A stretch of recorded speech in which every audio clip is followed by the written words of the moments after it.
로버트 하일 브루너라는 유명한 경제학자가 있습니다.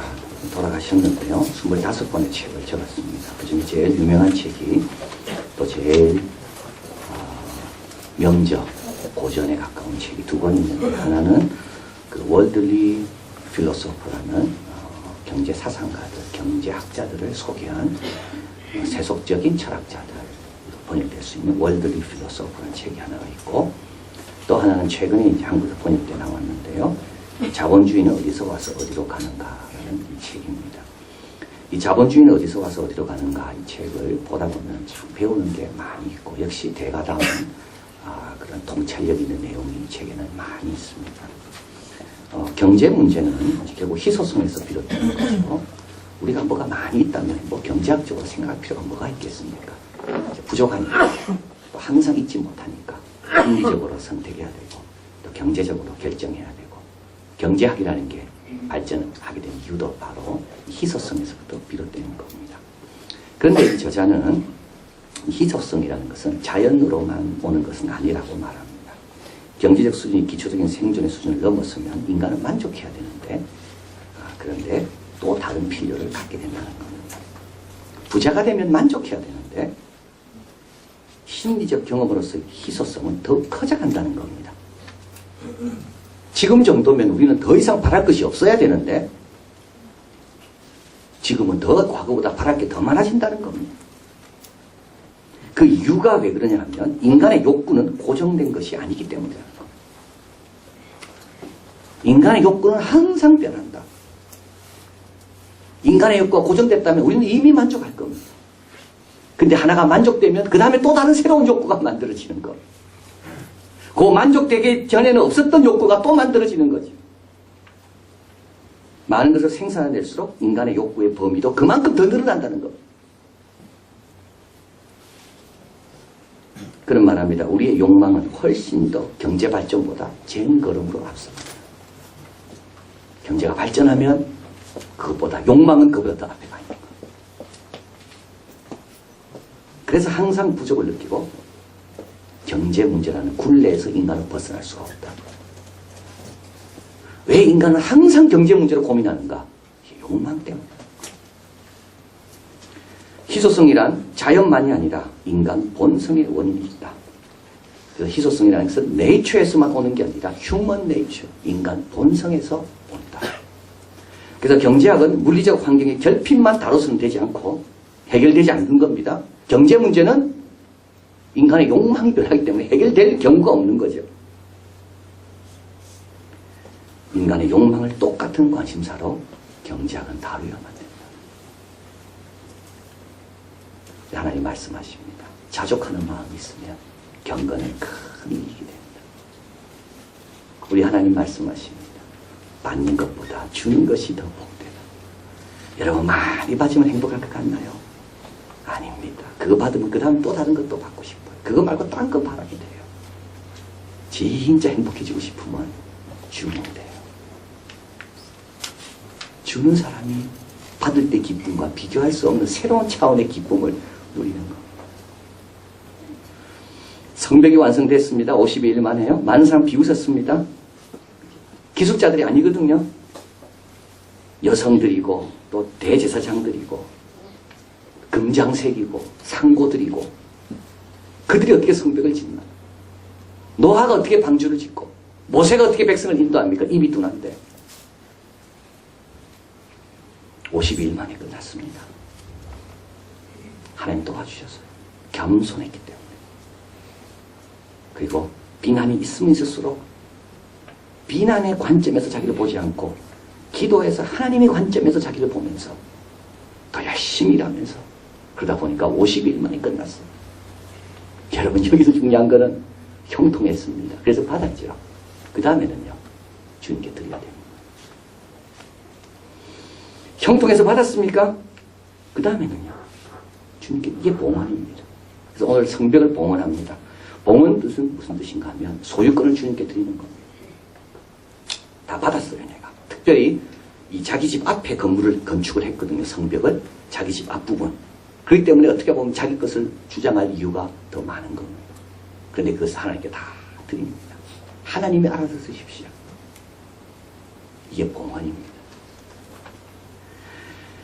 우리 하나님은 아주 기뻐하셨고, 그리고 예루살렘 성에 그 기쁨의 소리가 성 밖에까지 들렸다라고 본문은 말씀합니다. 형통할 때도 기쁘지만 그 형통한 것을 하나님께 다시 돌려드릴 때 더 기쁘다는 겁니다. 자, 어떻게 드려야 됩니까? 여러분 성공한 다음에 어떻게 해야 됩니까? 하나님께 다시 드려야 되는 거죠. 받을 때 영광 돌릴 수 있고 하나님께 드릴 때는 더 영광이 드러나는 거예요. 우리 하나님 기뻐하시는 봉헌, 어떤 봉헌인가? 오늘 본문에 보면 하나님 기뻐하시는 봉헌은 먼저 자기를 드리는 겁니다. 물질 드리기 전에 먼저 자기를 드립니다. 오늘 본문에 한번 가서 보겠습니다. 우리 30절 같이 읽어볼까요? 제사장들과 레위 사람들이 몸을 정결케 하고 또 백성과 성문과 성을 정결케 하니라. 먼저 자기 몸을 정결케 합니다. 여러분 제사장들이라도 몸을 정결케 해야 됩니다. 레위 사람이라 할지라도 정결케 해야 됩니다. 모두가 다 하나님 앞에 드리기 전에 먼저 자신을 정결케 해야 됩니다. 누가 하나님 앞에 제대로 드릴 수 있을까요, 여러분? 누가 하나님 앞에 제대로 드릴 수 있습니까? 어떤 사람이 하나님 앞에 드리는 것이 아깝지가 않을까요? 두 가지. 첫째, 하나님이 얼마나 크신 걸 제대로 아는 분은요, 하나님께 드리는 게 아깝지가 않아요. 또 한 가지, 내가 죄인임을 알면요, 하나님께 드리는 게 아깝지가 않아요. 하나님 앞에 뭐 가져오면서 교만한 마음으로 가져오는 사람, 아직 하나님을 모르는 사람. 하나님 뭐 가져오면서 기도하러 간 두 사람처럼 한 사람은 레위인이고 한 사람은 세리고 한 사람은 올라가서 주님 앞에 눈물 흘리면서 나는 죄인입니다. 한 사람은 나는 일주일에 3번 금식하고 11조도 정확하게 하고 한 사람은 의롭다 함을 받고 내려갔고 한 사람은 그 기도가 하나님 앞에 하나도 상납되지 않아요. 내가 죄인입니다. 하나님. 이런 사람이요. 자신을 드리는 사람입니다. 오늘도 헌금 다 가져오셨잖아요. 어떤 마음으로 드리십니까? 이 헌금 하나님 앞에 너무 보잘것없습니다. 하나님. 그게 바로 아벨의 제사입니다. 아벨을 받고 재물을 받으신 거죠. 하나님 나는 죄인입니다. 성결케 하잖아요.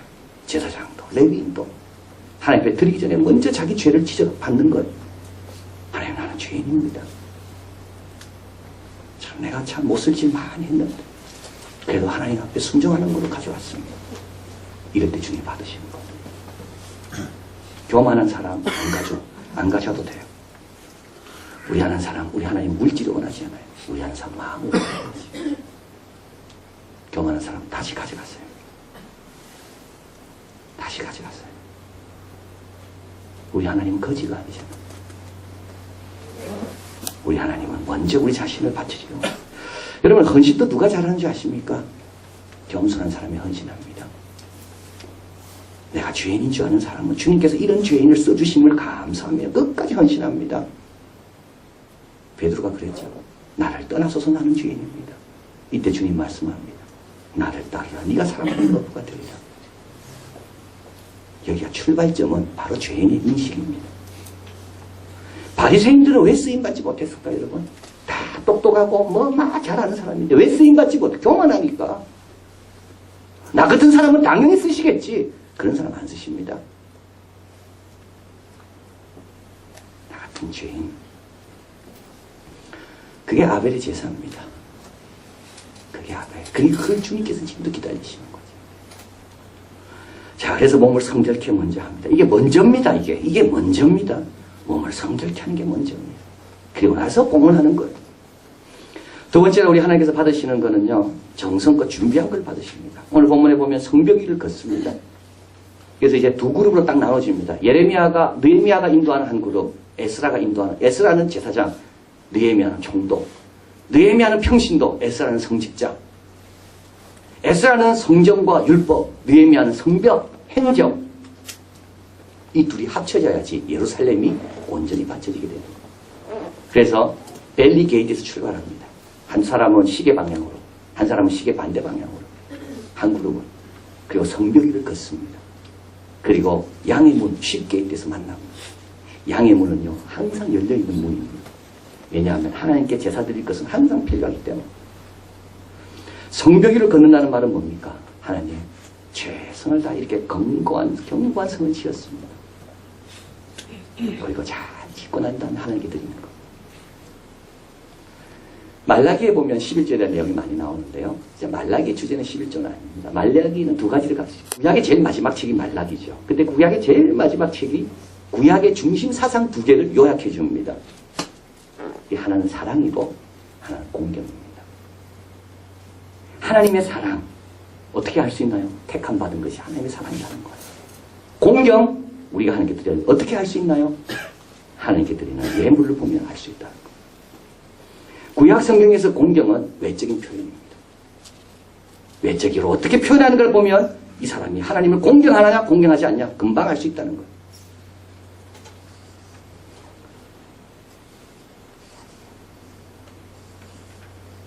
말라기 선지자를 통해 주님 말씀합니다. 내가 아비일진데 나를 공경함이 어디 있느냐. 내가 주인일진데 나를 두려워함이 어디 있느냐. 뭘 보시고 왜 말하십니까? 바치는 예물, 저는 거, 병든 거, 눈먼 거. 여러분 그런 거 하나님 안 받으십니다. 총독에게 드려봐라. 총독이 그걸 간합하겠느냐. 두 랩돈이라 할지라도 작은 걸 할지라도 정성껏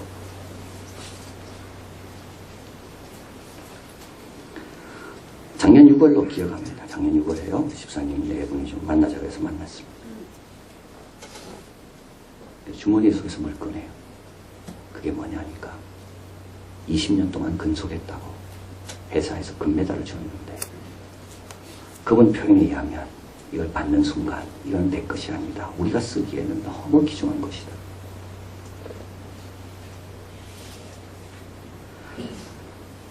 제가 그걸 받을 때 어떤 마음이었겠습니까? 다윗이 베들레헴 우물물이 먹고 싶었을 때 그 용사 3명이 그 말을 듣고 그 생각을 알고 적을 돌파에 들어가서 베들레헴 우물물을 가져옵니다. 이때 다윗이 그 우물을 못 마십니다. 이건 생명이거든요. 그래 그 물을 하나님께 쏟아드립니다. 여러분 그런 거 가져와야 돼요. 그러기 위해서 열심히 일하는 겁니다. 전략하는 겁니다. 아깝습니다. 아까운 걸 가져와야 돼요. 그 아까운 거를 받기에 합당한 분은 하나님밖에 없습니다. 내가 쓰기에는 그건 너무 귀한 겁니다. 내가 쓰고 우리 자녀가 쓰기에는 어떻게 본 건데 그걸 우리 자녀들이 쉽겠습니까? 그건 하나님만이 쓰시는 합당한 분입니다. 어떻게 일한 거예요, 성벽을요? 한 손에 병기를 잡고, 한 손에 기구를 잡고, 낮에는 일하고, 밤에는 지키고, 자기 집에서 자지도 못하고, 이곳에 와서 자면서, 그렇게 해서 지은 겁니다. 그래서 이 건물은 하나님만이 소유하시기에 합당한 건물이 된 거예요.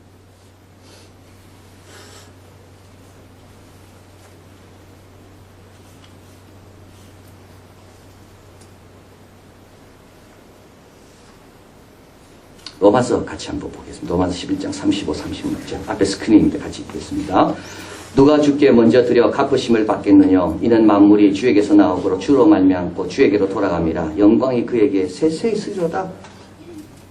어디서 온 겁니까? 내 좋은 머리는 어디서 온 겁니까? 내 건강은 어디서 온 것이고 이 직장은 어디서 온 겁니까? 내가 일할 때마다 하나님께서 형통케 하신 거, 이거 형통은 어디서 온 겁니까, 이게? 주님께로 온 거고, 주로 말미암아야 되고, 다시 주께로 가야 되는 겁니다. 받을 때는 잘 받고요. 드릴 때는 안 드리는 거. 주님 그 다음부터는 맡길 수가 없어요, 그 사람에게. 누가 주께 먼저 드려 갚으심을 받겠느냐? 어떻게 먼저 드려 내가 갚으심을 받겠느냐? 지금까지 은혜로 이렇게 잘 살았는데 그 은혜를 내가 어떻게 다 갚겠는가?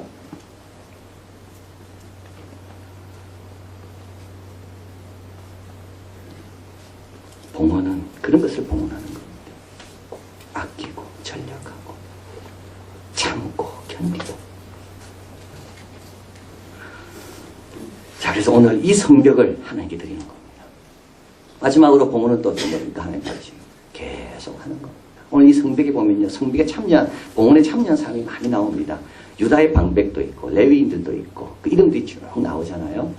그런데 여러분, 이들은 누군가요?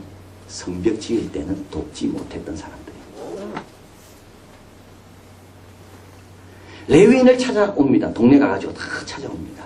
이거 하나님의 은혜입니다. 이 레위인들은 아마 굉장히 미안할 겁니다. 성벽 지을 때 못 도왔던 사람들이에요. 근데 성벽 봉헌할 때는 와서 같이 하죠. 그 다음 본문에 한번 가볼까요? 여기 본문에 가보면 우리 44절에 가봅니다. 그날에 사람을 세워 곡간을 맡기고 제사장들과 레위 사람들에게 돌릴 것, 곧 율법에 정한 대로 그 제물과 처음 익은 것과 11조와 모든 성읍밭에서 거두어든 이 곡간에 쌓게 하였으니. 성벽 또 놓친 사람 있잖아요. 성벽 봉헌에 놓친 사람. 그 사람들 또 뭐 하면 되는데요. 그 다음부터는 또 11조 하면 돼요. 하나님께서 기회를 계속 주시는 거예요. 성벽 지을 때 놓쳤나? 성벽 봉헌할 때 해라. 성벽 봉헌할 때 놓쳤냐? 그러면 앞으로 계속 아버지 집에 곡간에 차 수 있도록 11조와 그 제물을 네가 하면 된다. 오늘 본문에 보면 다윗의 징계, 다윗의 악기, 다윗의 노래가 나옵니다. 다윗은 500년 전 사람입니다. 이 예루살렘은 누구의 도시입니까? 다윗의 도시입니다. 다윗은 이 도시를 기브온 사람과 싸워서 취합니다. 그리고 하나님께 드린 겁니다.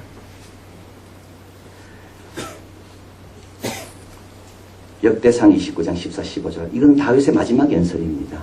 그리고 이제 자기 왕위를 솔로몬에게 이어주는데요. 그때 다윗이 한 연설입니다. 같이 한번 읽어보겠습니다. 나와 내 백성이 무엇이간데 이처럼 즐거운 마음으로 들을 힘이 있었나이까. 모든 것이 주께로 말미암아 싸우나 우리가 주의 손에서 받은 것으로 주께 드렸을 뿐이니이다.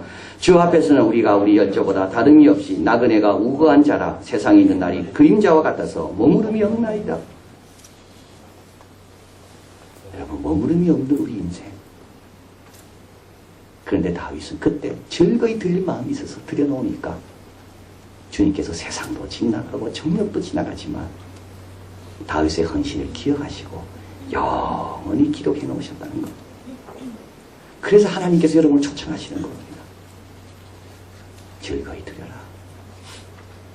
인생은 구름처럼 머무름이 없이 금방 지나가는데 즐거이 드려라. 형통의 원리 마지막이 뭔지 아십니까? 우리가 형통했으면 이 형통이 그 다음 세대까지 이어주는 역할을 우리가 끝까지 해야 되는 겁니다. 끝까지 하려면 뭘 해야 되는가? 형통의 복을 하나님께 다시 돌려드려야 되는 거예요. 우리 역대하 다윗이 말씀을 마치고 역대상 19장 21절 22 이튿날에 여호와께 제사를 또 드립니다. 다윗이 1천 번제를 드립니다. 수송아지가 1천이요 수양이 1천이요. 돈이 얼마나 많이 들겠습니까? 다 다윗의 돈으로 한 거예요. 어린 양이 1천이요. 23절 앞에 있습니까? 스크린에 같이 읽겠습니다.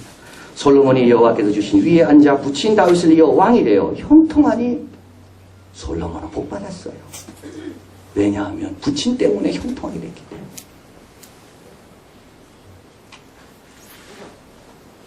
오늘 보면 43절도 동일한 내용이 나옵니다. 43절에 가보면 이날의 무리가 크게 제사를 드리고 심히 즐거워하였으니 하나님께 크게 즐거워하게 하셨습니다. 부녀와 어린아이도 즐거워하였습니다. 부녀와 어린아이들은 드릴 것이 없는 사람들이에요. 그런데 드릴 것 있는 사람들이 잘 드리니까 이들이 형통의 복을 누리게 되는 겁니다. 우리는 어떤가요? 우리도 누군가 드렸기 때문에 지금 이렇게 복 누리고 있는 겁니다. 우리 앞선 세대가 자기 몫을 감당했기 때문에 우리가 이렇게 편하게 대한민국에서 신앙생활 하는 거예요. 우리가 우리 몫을 감당할 때 그 다음에 부녀자들과 아이들이 기뻐하며 우리 뒤를 이어 다윗의 뒤를 이어 솔로몬이 앉을 때 그 나라는 형통하게 되는 겁니다. 하일 브로너는 이 책에서 말합니다. 그러면 이 희소성의 문제를 어떻게 해결해 왔나? 역사적으로 세 가지 방식을 사용했다는 거예요. 첫째는 전통. 뭘 생산하고 어떻게 소비하는가? 분배하는가? 전통. 그래서 다 줄 수 없으니까 장남에게 좀 더 주고 차남에게는 적게 주고 아예 여성에게는 안 주고. 전통. 또 한 가지 명령. 왕이 딱딱 명령 내리는 겁니다. 넌 요만큼만 가지고 넌 요만큼 가지고. 세 번째는 시장. 시장의 수요와 공급에 의해서 생산과 분배가 정해집니다. 돈 많은 사람은 시장에서 많이 가져가고 돈 없는 사람은 시장에서 분배를 적게 받고. 우리는 생산과 분배가 어떤 기준에 의해서 이루어져야 될까요? 기독교인들은. 그는 그 책에서 말합니다. 명령도 누가 명령 내리냐에 따라서 나라가 위급할 때는 명령에 의한 생산과 분배가 훨씬 효율적일 수가 있다. 하나님같이 지혜로운 분이 명령 내릴 때 그분에 따라 분배하면 세상은 훨씬 좋아지는 겁니다. 여러분의 경제 생활의 기준은 어디입니까? 시장입니까? 전통입니까? 전통의 약점은요, 새로운 일을 할 수 없다는 데 있다. 명령의 약점은 명령 내리는 사람이 누구냐에 따라 좌우된다는 것. 하나님께 드릴 것 명령입니다. 왜냐하면 우리 본성대로 내버려뒀다가는 우리 본성은 끊임없이 경제의 굴레 속에 우리를 몰아넣기 때문에.